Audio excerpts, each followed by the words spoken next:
We all know that there's a problem on defense at linebacker, okay? I'm not going to sugarcoat it. Honestly, I'm not going to sugarcoat it, but this is really bad. The only positions that Jim Schwartz has actually changed on this defense, he's been moving up some, changing some safeties, changing some cornerbacks, Jalen Mills coming to corner, whatever the hell's going on, okay? The ultimate thing about this is that Howie Roseman builds the roster, okay? Jim Schwartz has full power on who he plays. He has full power on that. Our linebackers have been getting killed every week by tight ends, by slot receivers, by everything possible, okay? The only position that Jim Schwartz hasn't changed has been the linebacker position. Jatavis Brown retired.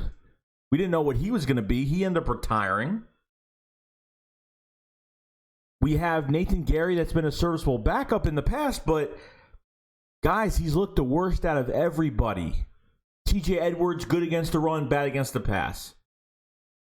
Duke Riley, good against the run, bad against the pass. All these guys have been bad on pass coverage, and Nathan Gerry has been the worst out of all of them. But he doesn't get benched. He doesn't get switched. Nothing happens. So they decided in this game by the Steelers today that they were going to use him. Well, technically, if you're watching this, it's yesterday.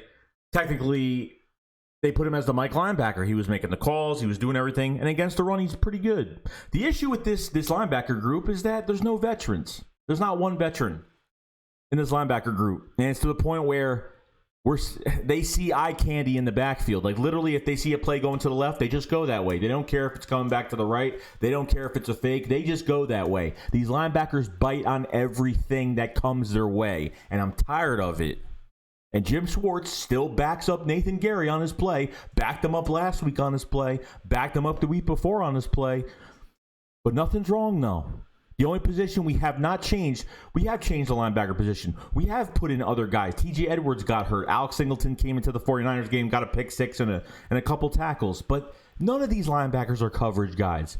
Where the hell is Shaun Bradley from Temple? Where the hell is your third-round pick, Davion Taylor?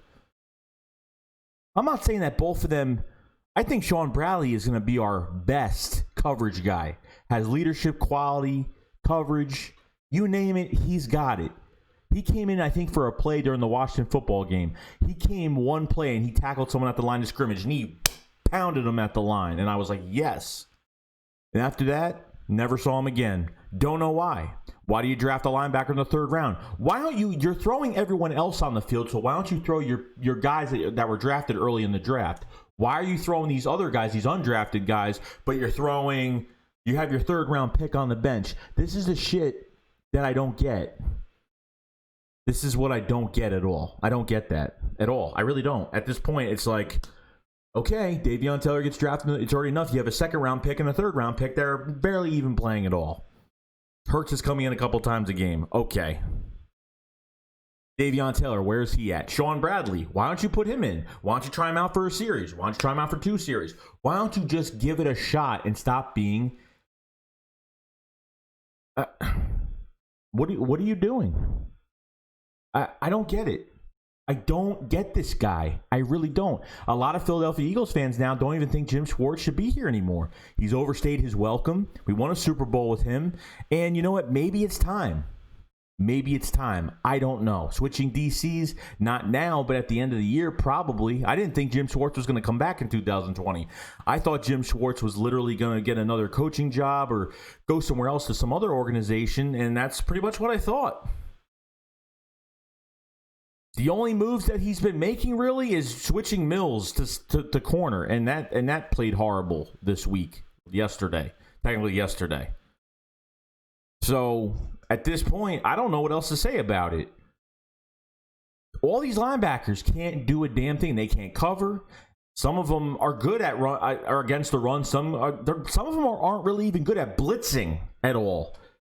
You know, like... At least when we had Michael Kendricks, he knew how to blitz and he knew how to cover. At least when you had Trot, he could do both. But you don't have that with any of these guys. Nigel Bradham got released, and I'm surprised because after he got released by the Saints, he's on the Denver Broncos practice squad now.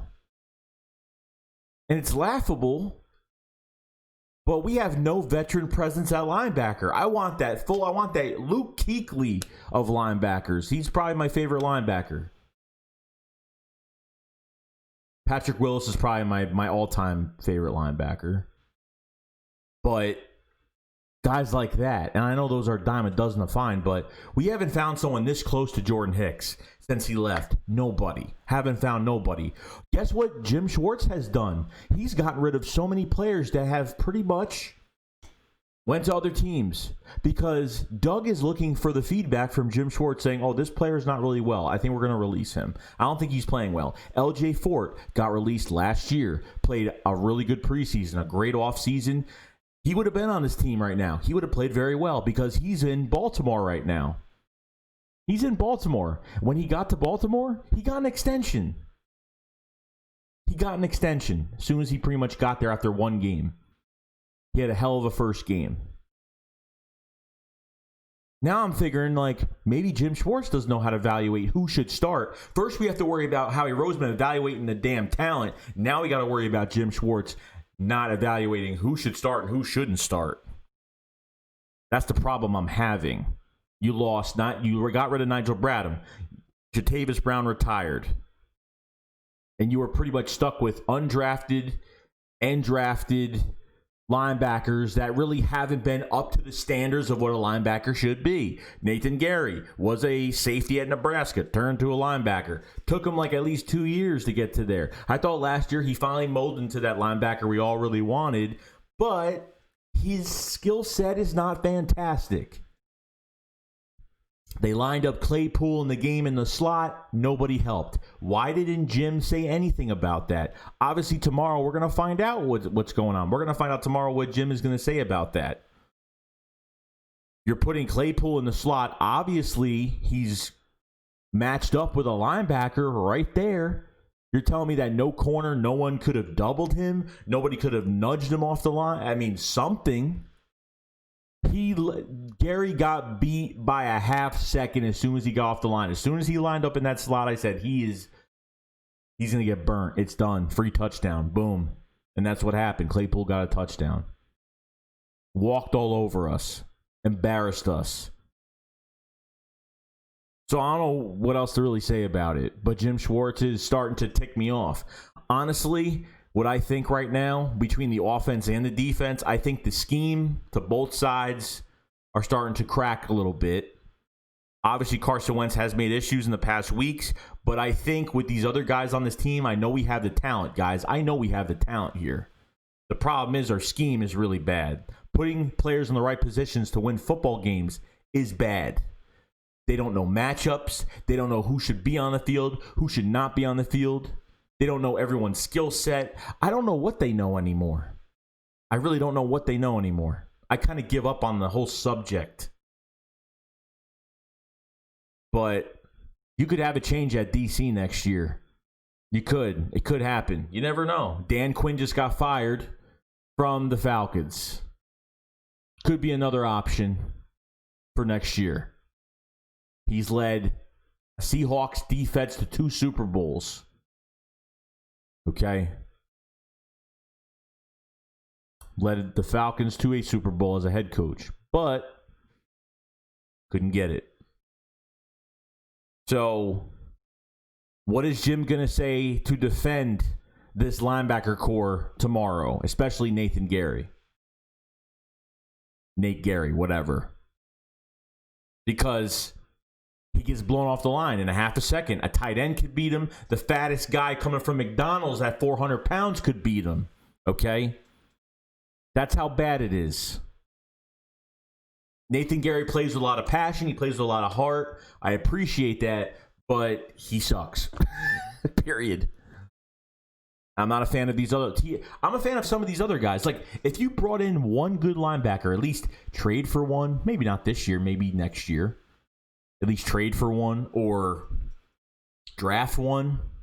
If you have a high draft pick and someone lands there, We need linebackers. We need at least one. I like TJ Edwards against the run. I like Duke Riley. I just don't like them in coverage. They can't cover. But you have Shaun Bradley sitting on the bench and your third-round pick, Davion Taylor, sitting on the bench. I don't get it. And I probably never will. So, other than that, guys, that's pretty much it. The video's long enough, but just letting you guys know. Obviously, we're probably thinking the same thing. Maybe. See you guys later. Shake Squad up. Flowers fly. Peace out, guys. Peace.